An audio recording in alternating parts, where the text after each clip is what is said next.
Bem-vindos ao nosso podcast diário. Sua audiência é nossa maior motivação.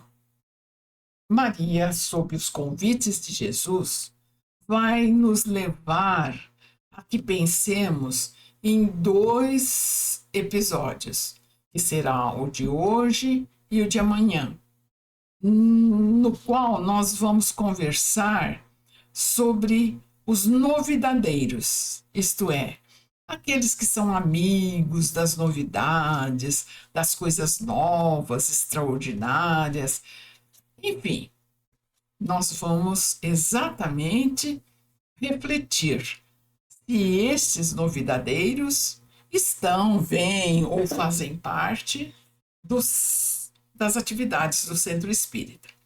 Então, recordar que no século XIX começaram a surgir as primeiras manifestações contra os princípios doutrinários, advinda daqueles que tentavam, de algum modo, disseminar dúvidas. Eis que Allan Kardec registra na Revista Espírita, edição de abril de 1866. Abre aspas. Ultimamente, vimos uma seita tentar formar-se, arvorando como bandeira a negação da prece. Acolhida de começo por um sentimento geral de reprovação, nem viveu. Os homens e os espíritos se uniram para repelir uma doutrina que era, ao mesmo tempo, uma ingratidão e uma revolta contra a providência. Em resposta, nesse mesmo ano, consta matéria que evidencia a eficácia material da prece. Aspas. A prece é uma necessidade universal, independente das seitas e das nacionalidades. Depois da prece, se a pessoa está fraca, ela sente-se mais forte. Se está triste, mais consolada. Tirar a prece é privar o homem de seu mais poderoso suporte moral na adversidade. Pela prece, ele eleva a sua alma, entra em comunhão com Deus, identifica-se com o mundo espiritual, desmaterializa-se, condição essencial de sua felicidade futura. Sem a prece, seus pensamentos ficam na terra.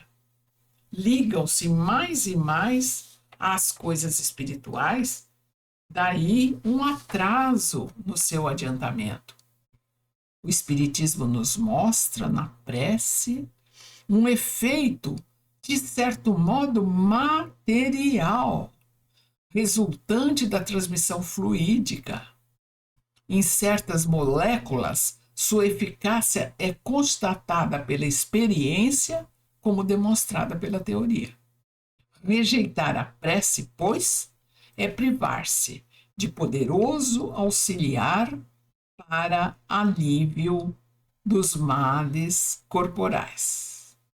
No mesmo ano, outra atividade, com a divisa Espiritismo, sim, mas sem espíritos. Como era de se esperar, na edição de abril, Allan Kardec publica longas reflexões, e da qual nós extraímos. É muito singular, abrindo aspas, é muito singular que esta opinião seja preconizada por alguns daqueles que outrora exaltavam a importância e a sublimidade dos ensinamentos espíritas e que se vangloriavam do que eles próprios recebiam como médiuns. Esta doutrina tem chance de prevalecer? Como dissemos, a comunicação dos espíritos fundaram o espiritismo. Repeli-las, depois de as haver aclamado, é querer solapar o espiritismo pela base, tirar-lhe o alicerce. Tal não pode ser o pensamento dos espíritos sérios e devotados.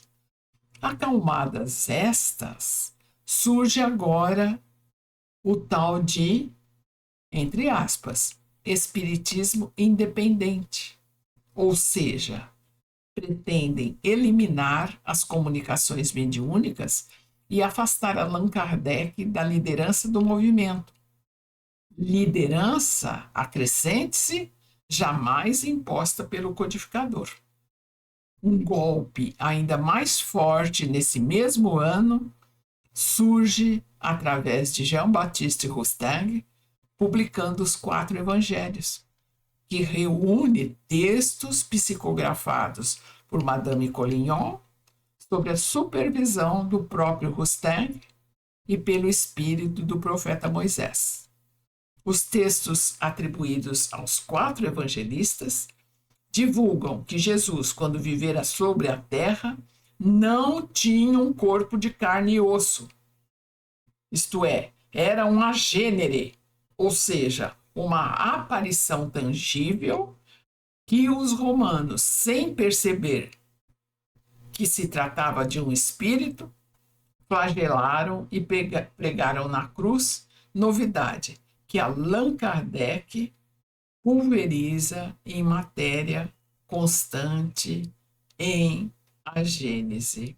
Estas são apenas algumas circunstâncias com as quais o codificador se viu às voltas com estes novidadeiros que nós hoje ficamos aqui até o nosso próximo episódio, que vamos continuar com o tema novidadeiros. Que Maria, a Mãe querida, nos abençoe e guarde.